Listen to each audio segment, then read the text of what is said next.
If you're an ops guy and you're like, hey, I'm not great at sales, then you want to buy a business that's already got enough to support you day one. If you're a Huh. sales guy, then you can Yeah. go out and buy a business like it's a good business, but maybe the profit's not there to necessarily support you because you have the confidence to go out and say, I'm going to go and double, triple the size of this business. Hey guys, welcome back to Nikonomics. For today, you can call me Pitbull because I'm Mr. International, Mr. Worldwide. All right, we had a caller today from Canada, I believe is the name of the country. Canada, I think I'm saying that right. Yeah, I'm saying that right. Who he wanted to know, hey, how do I buy a first business? He's young, he's got great experience, but we just walk through the process of first, know thyself, second, create a business profile, third, fish where they are. And it was just a lot of fun. I like going through that step-by-step process. If you enjoyed this episode, here's my shameless plug and question and ask. Please like and subscribe. Please share. Give me any feedback. I would really appreciate that. And with that, let's hop into the show. Welcome to Nikonomics. We got Nicholas on today. Great name. You're in Canada. I You've got some awesome experience, and you sent me a question recently about trying to find a business and where I might look for those and how I might find those. So just to tee it up, give me a little bit of your background and then what you're currently interested in. graduated from university. I went for business communications at Brock University, and basically took me 2 years to find like a career type job. And in that time, I worked construction. I worked Okay. 7 days a week in a poutine truck doing concerts, That's interviewed for awesome. everything under the sun. And then I ended up in logistics.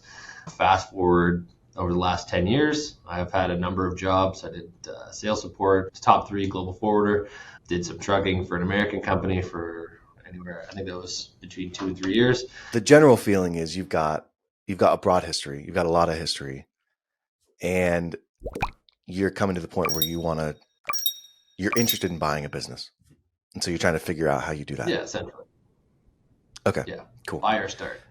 I liked your background with purchasing nine, started five from scratch, and then maybe Yeah. we can go into you a little bit about what those were five from scratch. Yeah. So I've got a business partner who's got ADHD at the wazoo, shiny ball syndrome, shiny object syndrome. And so we've started a lot of businesses from scratch, but I've also got a corporate experience, corporate background. So I worked in healthcare and I decided at one point I was done working for other people. So I'm going to buy a business. So I bought my first business and then I bought several other businesses, and it, quickly turned into 9 businesses that I bought or started and sold. So I have a lot of experience up to the $10 million business size mark. Past that, I don't know, useless. It's all theoretical past that. But Yeah. the $10 million and under, like I have a lot of experience in that space. And that's Yeah. most people, right? That's like most people just trying to get into entrepreneurship and, all right, how do I buy a business, etc. I would say the first step is like knowing yourself. So I'm going to ask actually, I'm not even going to ask these questions. I'm going to tell you these questions and then we'll talk about the tactical nitty gritty stuff. I think first you need to identify within yourself what your risk profile is, right?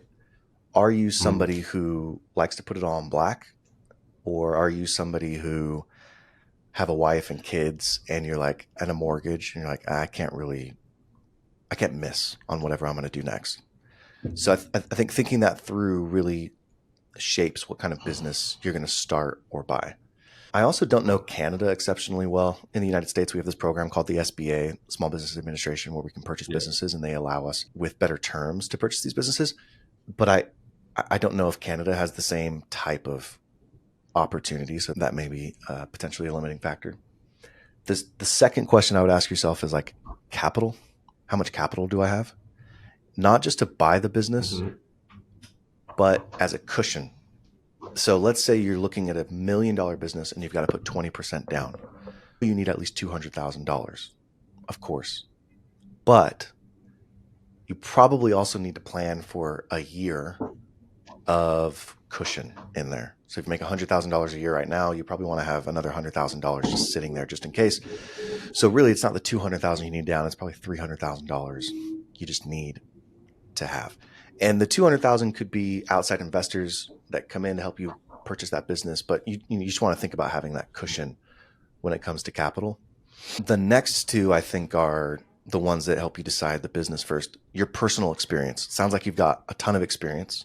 I would think about what you like and start to narrow down from there. Do you like being at a desk working on spreadsheets, or do you like being with people? Do you like the sales process, or do you like operations? Do you like just understanding where you are? Because that helps paint the picture of, okay, I know about myself that I'm active. I like to be outside. I like to be with people. Cool. You're probably going to like a services business that is sales oriented.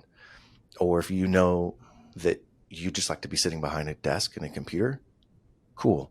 I'm going to find a B2B services company that doesn't require me to actually be out in front of people or have a massive team. So anyways, I think just like knowing some of those things about yourself, and then skills, right? Are you a coder? Are you an engineer? Those types of things. So I think, again, going through that exercise and just like mapping it out is the first step. And as you write out those attributes, from there, it's going to be fairly obvious what kind of businesses you should be focusing on, if that makes sense. Yeah, it certainly does. Like I've asked myself a lot of those questions. Can I miss? I could probably afford to miss. My wife's got a decent job. I have some income properties back home in Ontario. Moved out to Yeah. BC. I've got a decent fund that I'm sitting on currently. Plus, I got a lot of friends, and I got a lot of high friends in places. I'm just kidding. That's more of a joke for the BC folks. But no, I can quickly access a lot of capital. I don't think like money can really be an issue. If I take a jump, like I got, you know, enough resources that I will land comfortably. Are there any of those like four areas? Are there any that you're struggling with, like risk profile, capital, personal, or your skills? Is there any that you're like, I don't know? No, I think I got the skills down. So my previous role, for the most part, I listen to a lot of podcasts. I ask myself a lot of questions. Like I paint a lot of hypotheticals for myself. Okay. But I think the one that hits the most is the risk profile. And do I take that jump? And I think I will, but it's just a matter of when and what. Like I've done some exploration. I've done like there was like a paddleboard company. I'm like that's too chill for me.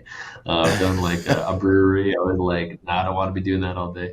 I looked at other similar profiles to what I'm currently doing because I know like a chain of owners that own warehouses, they own trucks, they own, and I can snap it together easily, like just looking at their numbers about how to make it more profitable and having those tough conversations with customers. How old are you?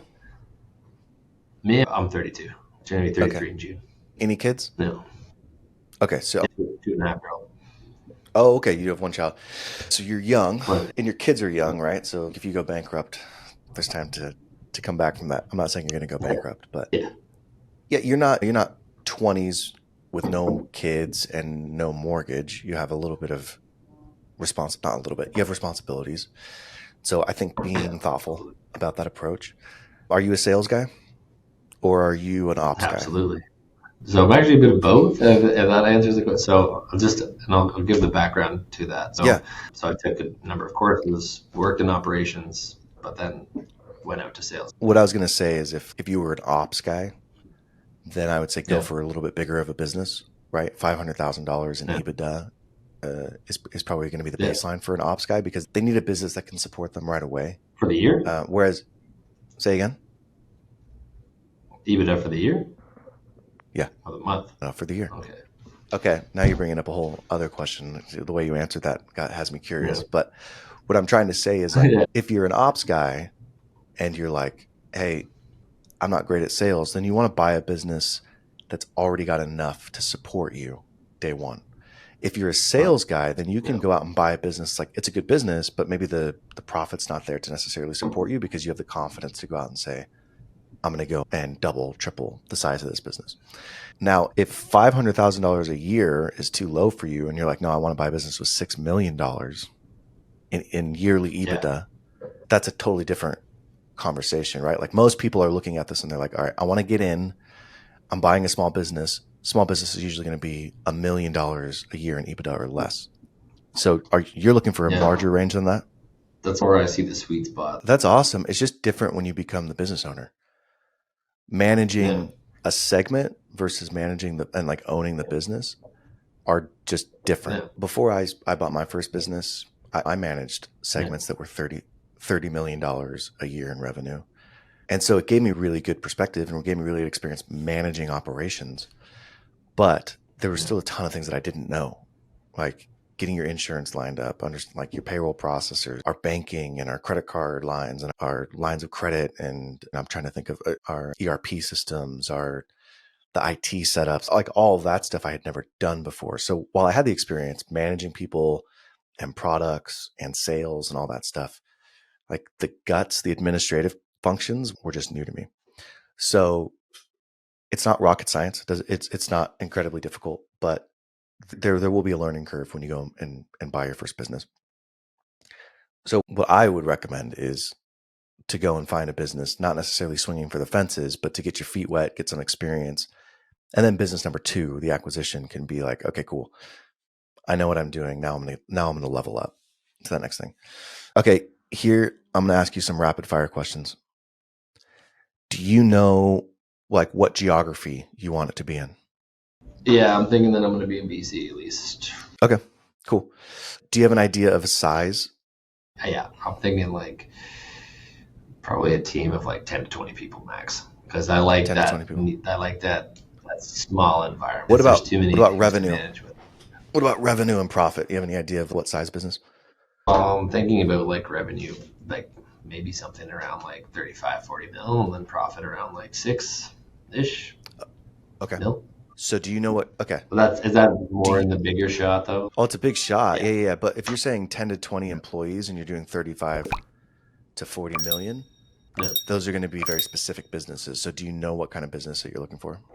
That's why I'm, like I said, I'm shopping right now. Like I'm Okay, interested okay. to dive into something, but if I take on something in my world, then I could do that easily. If it's 10 to 20 employees, you're probably dealing with something that's software, B2B, white collar. Like it's not going to be a services business. It's not going to be something that you're going and providing in patients' homes. Like I'll give you an example. I had a home health and hospice, 150, 200 employees, and we did $11 million a year in revenue. Yeah. So you saying 35 to 40 million in revenue with 10 to 20 employees, like you're not doing a home services business is Yeah. what I'm trying to say. Do you know what kind of industries you're looking at? Or No. I've been spread all over the map. Like I've worked with thousands of companies that have done like tons of yeah. different things. So I don't know. I'm a little lost in that. Before I go tell you how to find these businesses, then let me just ask, what do you like to do? What is your favorite thing to do? I like growing like the company culture. I like building like actual Okay. teams, and I just like building stuff. Like I like the reason I did this is because like I've been paying a lot of attention to emotion and things that kind of get me going. And I was Yeah. just thinking about it. I put a smile on my face. So I was like, you know what? I'll do it. Let's do that. Like it's fun. I've done like events and trade shows and all kinds of stuff. Like I went to like Collision. It's like one of the biggest tech conferences in the world. It's held in Toronto. And I just Okay. said, you know, lack of better terms, fuck it. I was like, I went as a volunteer. I met the CEO of a robotics company. Met a bunch of kids that were trying to find jobs. Like I just talked to thousands of different people, and I'd like to understand like their walk of the world and where they came from, and like how I can take their cheat codes and apply them to my life, and I just like exploring things. That if I could turn that into a business, great. But that's a podcast, and that's not. I think my unfair advantage is honestly like relationship building, like Okay. for the most part. Dude, that's so all right. I mean that's good. That's a good place to start. If it's relationship building, I wouldn't buy a product. I wouldn't buy a product that you're selling direct to consumers. I would look at a B2B Yeah. product.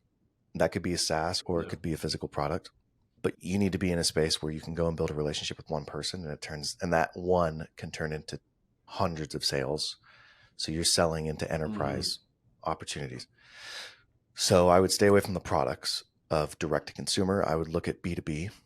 I would probably look at some type of software business if you could, but Mm-hmm. you may even look into events businesses because those are very relational in their orientation. I would stay away from capital intensive businesses.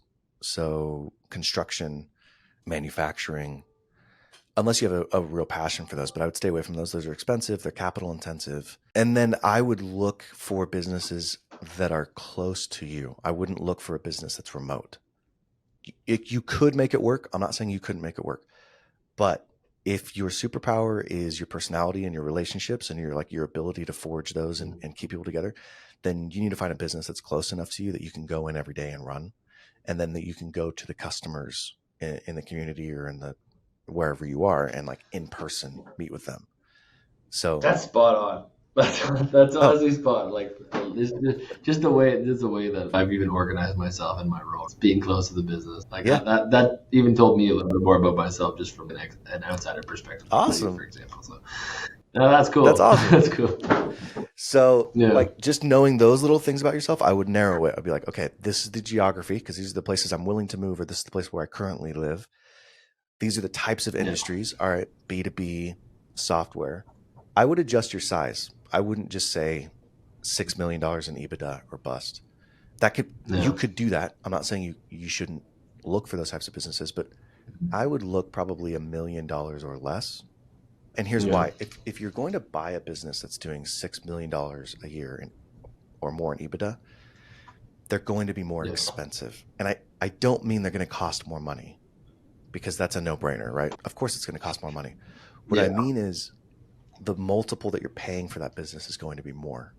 You buy a business doing $1 million a year in EBITDA, you're probably paying 5 times. It's just a rough number. If you Mm. go try to buy a business that's doing 6 million in EBITDA, you're probably paying 8 times EBITDA, right? So Yeah. there's a higher multiple for those types of businesses.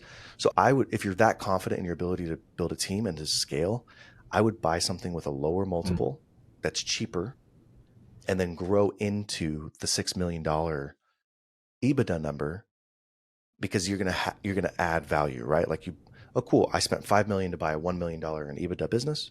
I grew it to 6 million. Mhm. Now it's not worth 30 million because I'm not using the 5 times. It's worth 48 million because I'm using the 8 times EBITDA number, right? So you get a multiple pop as well as you grew the revenue base. So I would look for a smaller business on that end. That's why these private equity firms, in particular, when they're doing search funds, they look for that million to $2 million in EBITDA range because then they can grow it and scale it. If your skill set is growing and scaling, then I would start with a lower base in order to grow you and add more value over that period of time. There are two different ways you can buy businesses. You can buy them on market or you can buy them off market. On market, Mhm. you're going to be going through brokers. And my advice with brokers is get as many reps in as you can. So you just want to talk to as Mhm. many as you can and just really try to get your reps in.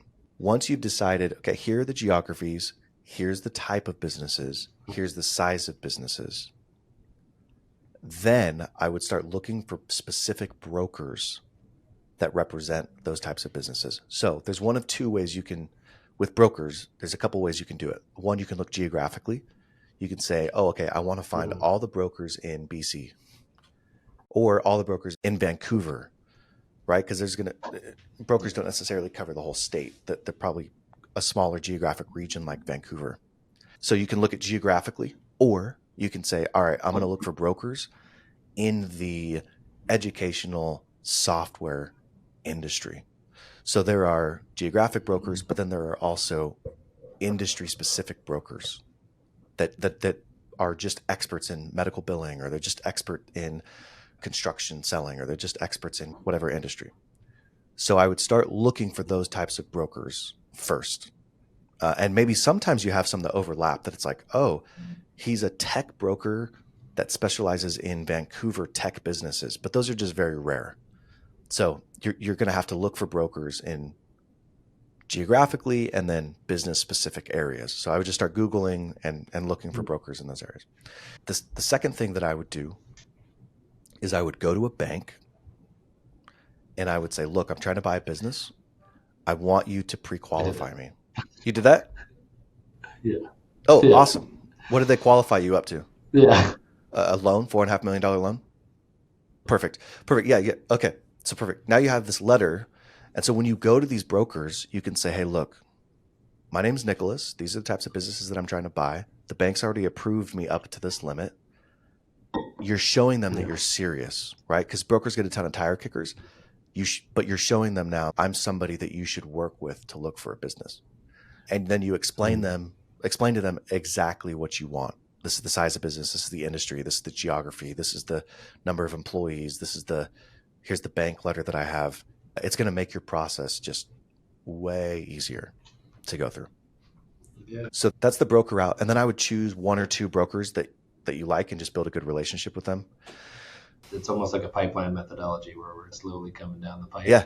Like where it's get your geography, get your shit together, basically figure out what you want to do, which is like your prospecting stage, and you move down to like more of your target of what you want to focus in on. Mm-hmm. And then as it gets more refined, once you have your finances and credit, then you have your limited brokers. Then once you get to the bottom of that pipeline deal, there you go. You got, what you want in your hand. Yeah. So and that's just the way I'm seeing. I'm literally building a pipeline as we're talking. So. You are. No, you are. That's the broker pipeline. So now we go to the off-market pipeline. I would go to your network, CPAs, lawyers. This one might surprise you.